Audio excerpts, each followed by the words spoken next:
มื้อนี้ได้ไปตักอยู่ไสน้ำนะอยู่พุ่นไปตักเอ้ยเด้ไปฮะอยู่พุ่นทันเด้ไปเอาอยู่พุ่นบ่แม่บ่แม่นเอาอยู่นี่บ่แม่เห็นทันแล้วสิน้ำกินบ่เอาอยู่พุ่นน้ำกินถือบ่ไหวเคยเอิ้นน้องไปซอยก็จนจะถ่ายหลายโพดจะมาแชร์แซ่บบ่แซ่บบ่กินแล้วหมู่เฮ็ดให้กินแล้ว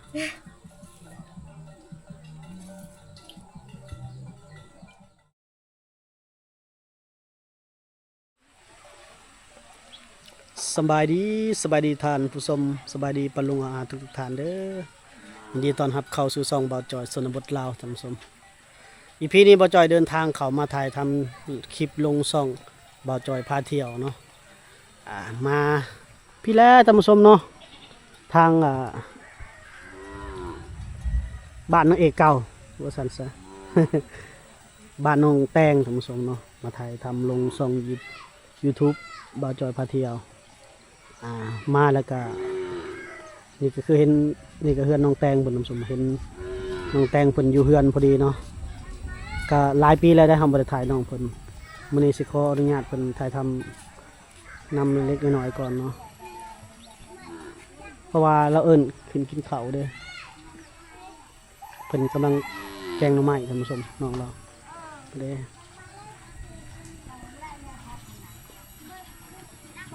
มาเบิ่งว่าสิยังงามยังสวยคือเก่าบ่ไปหับจ้างอยู่สวรรค์บ่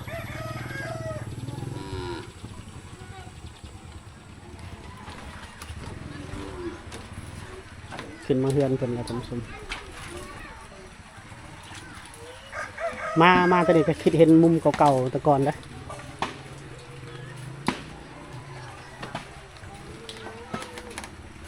พี่บ่อยู่ในเฮือนพี่บ่ในเฮือนครัวพี่สบายดี FC ก่อนมาสบายดีเดี๋ยวหันมาใหม่เนาะสวยกว่าเก่าเนาะบ่ได้งามกว่าเก่าบ่กีฬาเฮ็ดหยังเดี๋ยวนี้กำลังเฮ็ดหยังอยู่กินแกงหน่อไม้แกงหน่อไม้นี่โอ้ไปหาแตงเจ้าเองบ่แม่น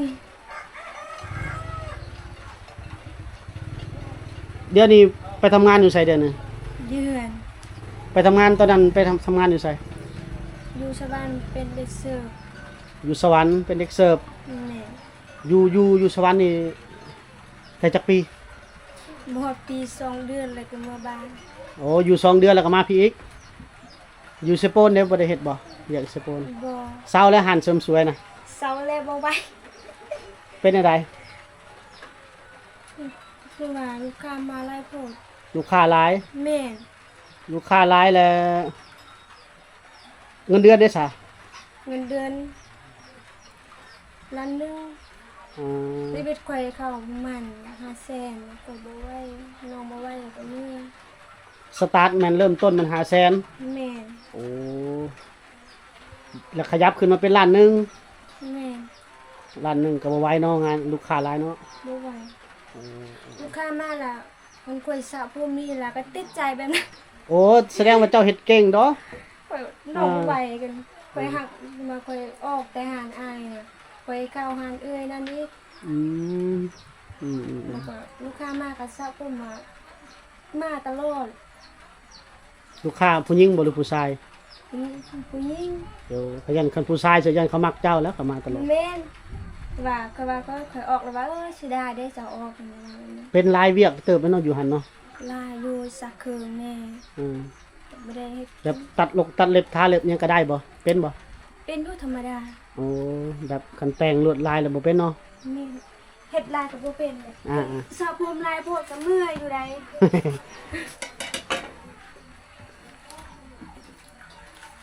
จ้อยเนาะนี่เนาะบ่ตุ้ยคือตะเก่าเนาะโอ้ยอยู่เฮือนเฮ็ดเวียกลายก็จ้อยบ่แม่นไปทำงานเฮ็ดเวียกหลายหั่นจ้อยโอ้แต่ก่อนเด้ตุ้ยงามๆมานั้นไปเบิ่งคลิปเก่าเห็นอยู่บ่คลิปเก่าตุ้ยลายโพดก็บ่งามได้นั่นแม่นนั่นบ่จ้อยหุ่นดีงะให้ FC ตัดสินใจเอง FC เก่าๆหวังว่าจะยังคิดฮอดอยู่ตามเบิ่ง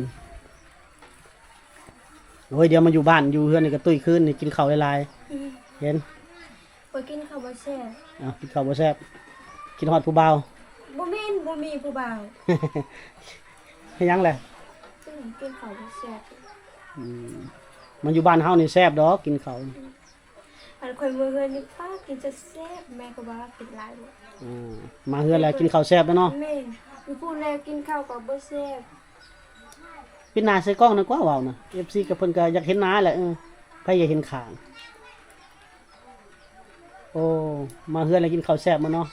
มื้อเฮือนกินบ่แซ่บอยู่พูดก็กินข้าวบ่แซ่บกินอาหารบ่ถูก อันนี้แกงหน่อไม้สู่ไอ้จอยกินบ่เนี่ย แม่น โยยันว่าขาไก่ไอ้จอยมาปีหนึงไอ้จอยมาเห็นหน้าเทื่อหนึง เต็งบ่มีไก่ตายแล้ว อืม บ่ตาย หมดตายโอ้เดี๋ยวนี้เว้าลาวเก่งเด้อเนาะ ธรรมดา เอาออกไปหาประสบการณ์เด้โอ้ยบ้านน้องนี่ไกลเลยเด้อท่านผู้ชมเลยเข้ามานี่มื้อนี้ฝนตก ทางกลับคือสิยากขนาดใครได้มีฟืนมีไฟเลยเฮือนน้องแตงเพิ่นก็เฮ็ดอยู่เฮ็ดกินบัดนี้มื้อใดอีกสิออกไปทำงาน เต็งบ่ไปแล้ว บ่ไปบ่ บ่ได้ไปอยู่เฮือนตลอดเลยนี่ อ่า ซอยแม่ให้ ช่วยแม่เฮ็ดให้ได้เนาะ แม่ โอ้ บ่ มัน ไหวแล้ว อืม นักปวด ตายรถ ตอนข่อยอยู่สวรรค์นั้นอยู่ก็อยู่หานเด็กเสิร์ฟมันตื่นประมาณตอนเช้า6 โมง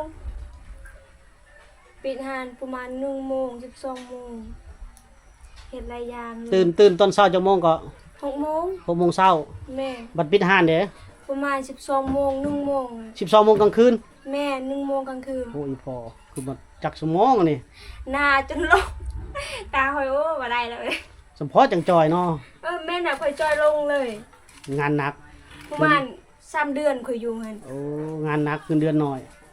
อ่าพี่ลึกรีบผู้จ้างนี่ก็เนาะจ้างได้จ้างดีอันนี้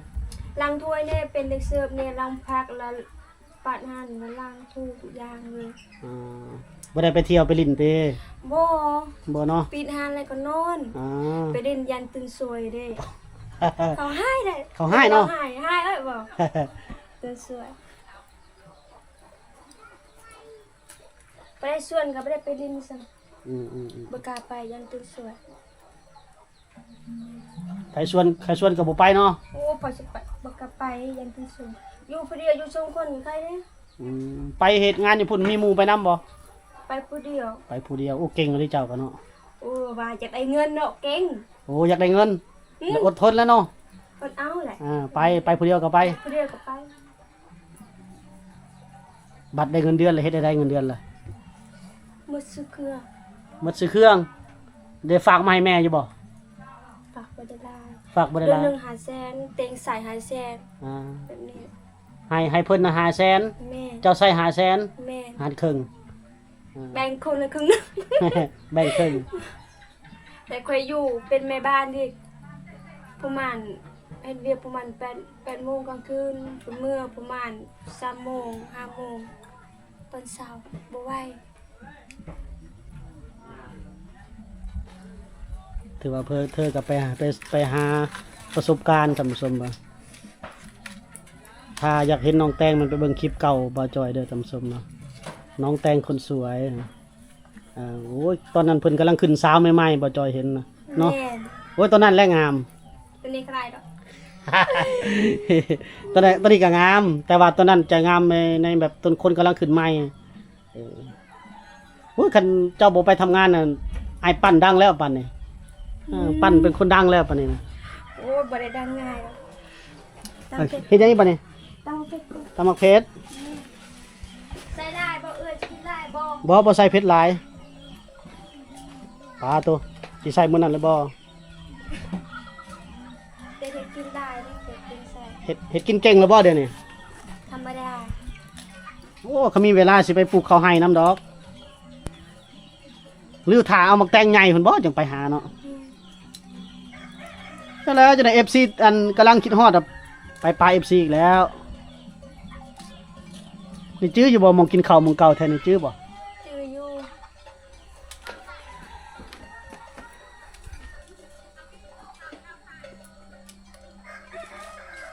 เอ้ยกินเผ็ดบ่ มจะหน่อยเพิ่นเจ็บกระเพาะ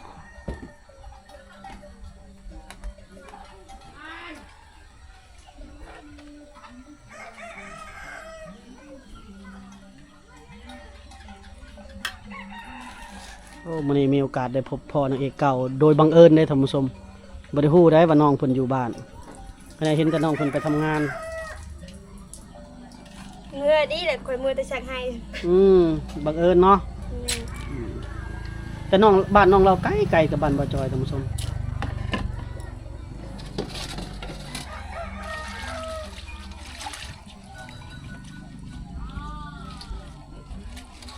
พักหยังเขิน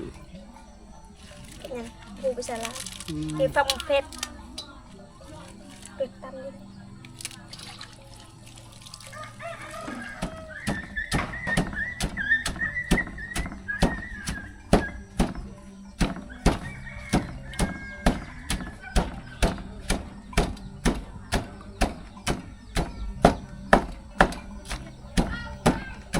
สากเพิ่นโคกเพิ่น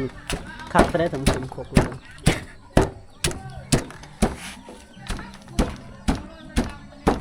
ช่วงนี้ช่องของเฮาก็จะได้หมุนเวียนมาหานางเอกเก่าๆหลายคนเลยเนาะ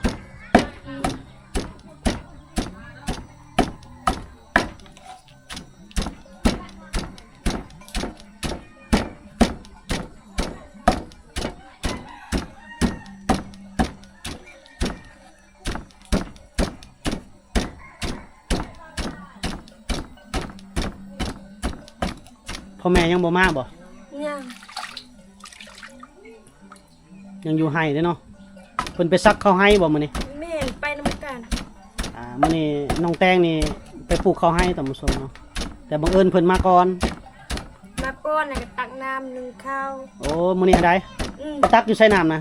อยู่พุ่นไปตักเอ่ยเด้ ไปฮะ อยู่พุ่นทันเด้ ไปเอาอยู่พุ่นบ่ แม่น บ่แม่นเอาอยู่นี่ บ่แม่น เออ ยังทันแล้วสิ น้ำกินบ่เอาอยู่พุ่น น้ำกินคือบ่ไหว เคยเอิ้นน้องก่อนไปซอยก่อนจนจะถ่ายหลายโพด หาบ่แพ้ แม่น ดนแล้วบ่ได้หาบหนักเนาะ นักแห่ง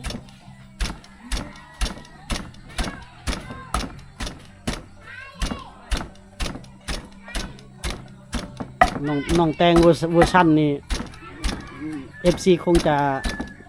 เราจะคิดว่าน่าจะถึกใจอยู่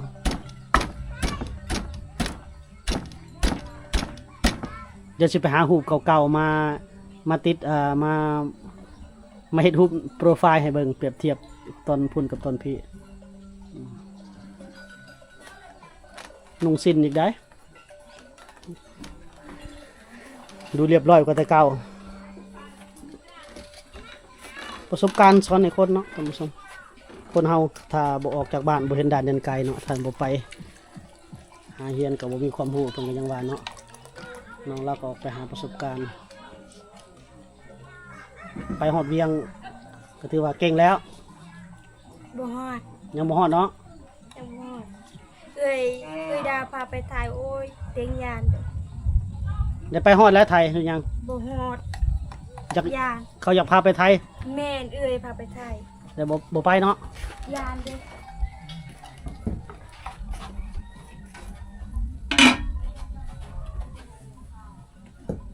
โอ้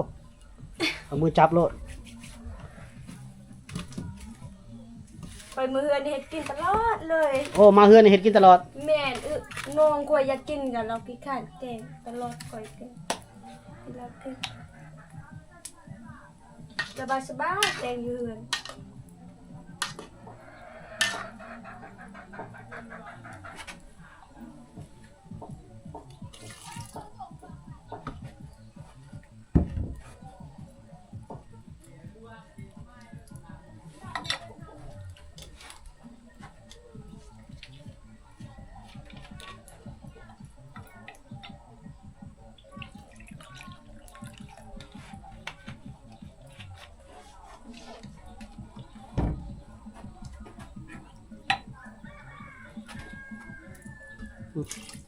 เมืองลาวเฮ็ดกิน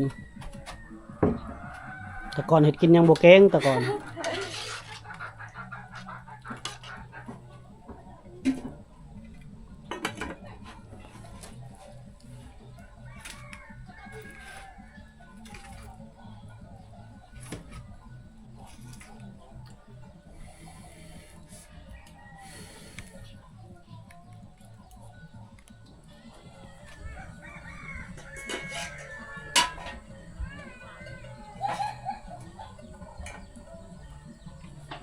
ใส่ผักหยังเนี่ย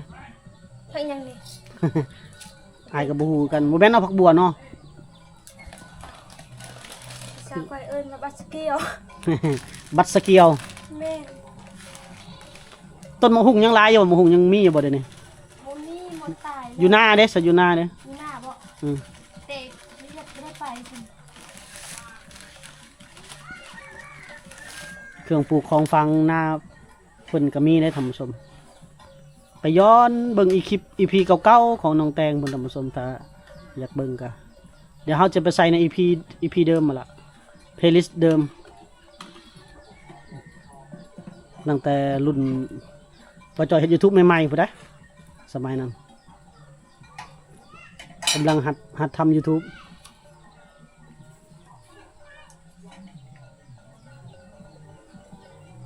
แซ่บบ่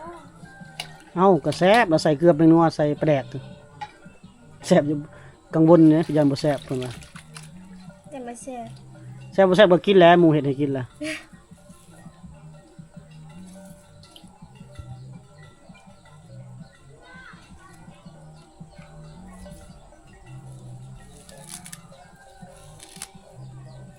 มือ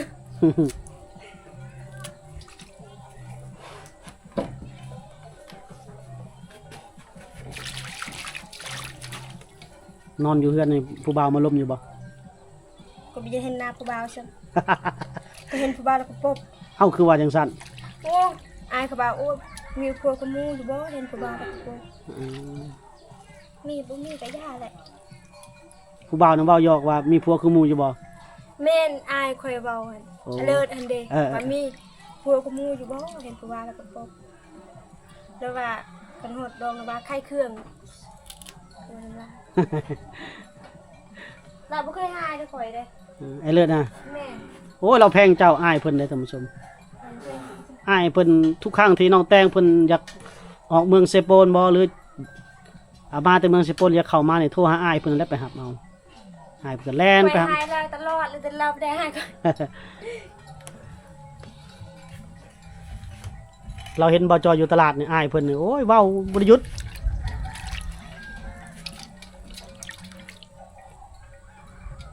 เราคนปากเลยคนบอก หยังก็มักหยังก็ มันอย่างนี้มะม่วงก็แม่นมะขามลืมแล้วเต็งลืม เมื่อกี้นี่เว้ามักหยัง มะขาม เว้าไปเนาะได้หลายบ่มะม่วง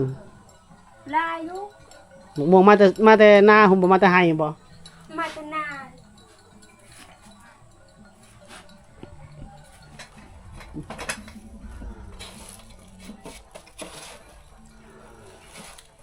หาหยังอีกบัดนี่ อีใส่เอาไปได้อีใส่ลืมแล้วใส่แม่ก็ไว้ น้องแตงนอนใส่น้องแตงจะนอนใส่บ่ได้นอนอยู่นี่บ่ แม่ เออบ่จอยเลยคิดว่าจะนอนอยู่หมู่เก่านี่ นี่นะ ใส่นอนกลางเฮือนนี่เลย แม่ เอาก็ได้ว่านอนเป็นห้องไปนั่น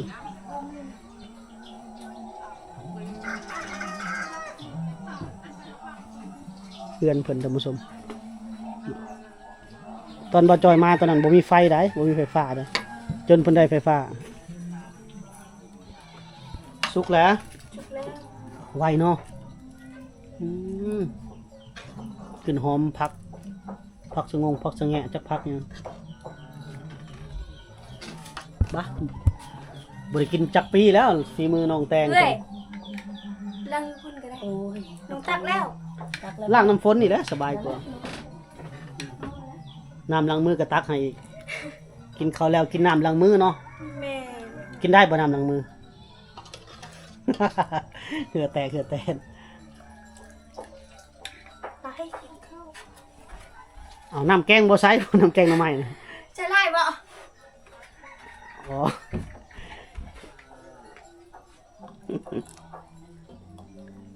ได้แล้ว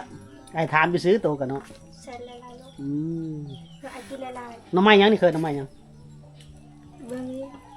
หน้ำไม้ยังเจอ เบื้องไม้บูวิชาลาว แน่พวกภาษาบรูเด้อ วิชาก้อยบ่ อืม อาบังบ่ บางบ่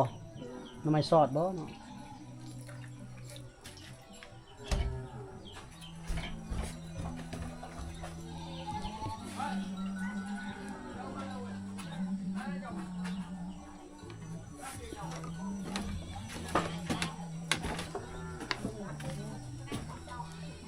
คงอยู่คงกินมาแล้ ไป ว เด้อไปกินข้าว ไปโอ้ ใช่จะว่าเลยแซ่บมาแล้วจะเห็นกินเนาะโดนแล้วเป็นปีไป เกือบเข้า2 ปีแล้วมั้ง ป้าพี่หงซี่มากินข้าวน้ำกัน เดี๋ยวซิมากินข้าวนำกันนะ ซี่มากินข้าวน้ำกันน้ำเตงนี่ น้ำเตง แซ่บเดี๋ยวน้ำมัน แกงหน่อไม้เด้อมาเด้อท่านผู้ชมเด้อแซ่บๆเอากินลงมือ เฮ้ยได้ชุลข้ามมาได้ สับไทยลงมือแล้วบ่ นูคักเออ ใช่บ่เลย แซ่บ แต่ว่าแซ่บ ญาติหมู่ว่าบ่แซ่บเด้อเพิ่นนะ ครับ ยังบ่ถึกปากหมูตามเบิ่งนี่นะ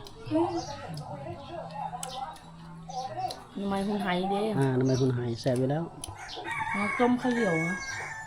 จุ๊บ เบิ่งติบข้าวกับบักใหญ่นะท่านผู้ชมเด้อ กินหมดในมือไปได้แล้ว อ่า นั่นฉันแต่งแล้วหนู กินข้าวอิ่มแล้วท่านผู้ชมแซ่บหลายแซ่บหลายทั้งแซ่บทั้งเผ็ดขนาดใส่อันนั้นเผ็ดน้อยเดียวเนาะแซ่บแล้วน้องแตงเฮ็ดให้กินนี่ดนแล้วเป็นปีปลายแล้วบ่ได้กินกับข้าวฝีมือน้องแตงเฮ็ดถือว่าเก่งแล้วสมมือนี่เฮ็ดอยู่เฮ็ดกินก็เป็นละ เป็นหมดแล้วเนาะเดี๋ยวนี้เนาะ เฮ็ดยังแน่เฮ็ดเป็นเดี๋ยวนี้เป็นหมดบ่ เป็นมด ไปอยู่ในเมืองก็เฮ็ดคงกินแบบในเมืองแหน่ตื่มแหน่